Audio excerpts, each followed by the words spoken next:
Welcome to the weekly Metals, Money, and Markets update for the week ending Friday, August 26th, 2016, hosted by Mickey Fulp, the Mercenary Geologist, and from miningclips.com, I'm Erick Bertsch. Hi, Mickey.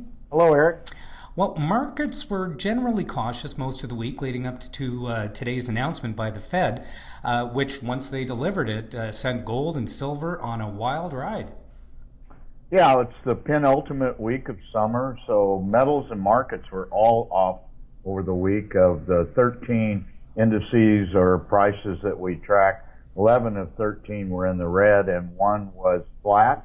I think that's to be expected with low volumes, lots of people on vacation for the next couple of weeks.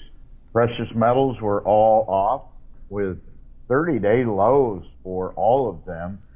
Gold down 1.5% to 13.21.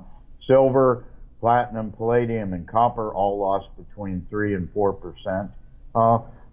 What we've seen over the last 2 or 3 weeks is a rise in the gold-silver ratio. We saw that again this week with the ratio ending up at 71. Exactly. And they weren't the only things that ended negative. If we move on to energy, oil had a pretty flat week. It had one up day when Iran said that it would show up for the meeting in Algeria. But other than that, it was under pressure most of the week. Yeah, I think now the market consensus is that the OPEC, Russian, Iran proposal to freeze production, that will not happen in Algiers here in early September. So oil was off almost 3% over the week. Meanwhile, uranium flat once again for 3 weeks in a row. It's the only indice that was flat, and we have one other that went up this week, and I'm sure you can guess what that is. Well, I think it was the DXY, the US dollar index.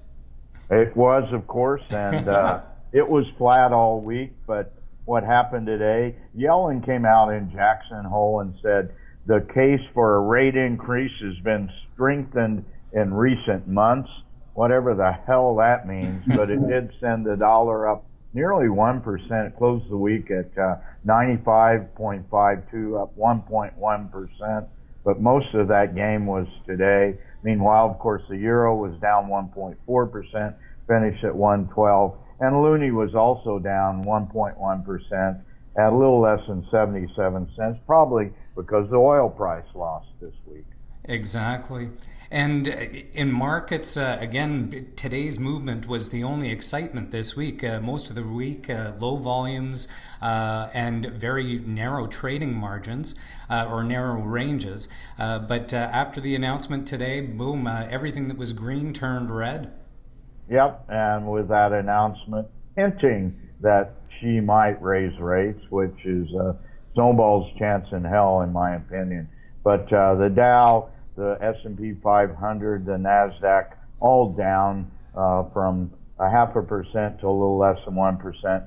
The real mover this week, and we've been waiting for this to happen, and I know people that have offers out there on their penny stocks are not pleased by this, but finally the venture exchange backed off a little bit from its intraday high last week of 848, hit a low on Wednesday of 787, rebounded somewhat the last couple of days, but still closed the week at 805, down 3.4%.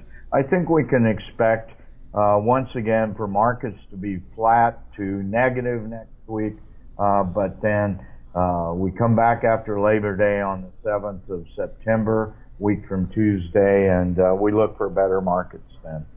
Right, and with regard to the venture, do you think that this is a buying opportunity for the mining companies that are on that exchange, or over the next couple of weeks, or is it, are we expecting a September correction? Well, I think we would expect a rise in September, as we most normally get. The market sentiment is still strong. Of concern, of course, is all the paper, private placement paper is going to hit streets in the next 2 to 4 months. But, I don't look for markets to do much. The volumes are very low. Half the town of Vancouver is on vacation right now, and I'm sure it's the same in New York and London. So the world's financial markets are kind of taking a break, and we would expect more activity either upside or downside when everybody returns after Labor Day. Well, I guess we'll have a nice quiet week again next week. Thanks for your analysis again this week, Mickey, and looking forward to checking in with you next Friday. All right.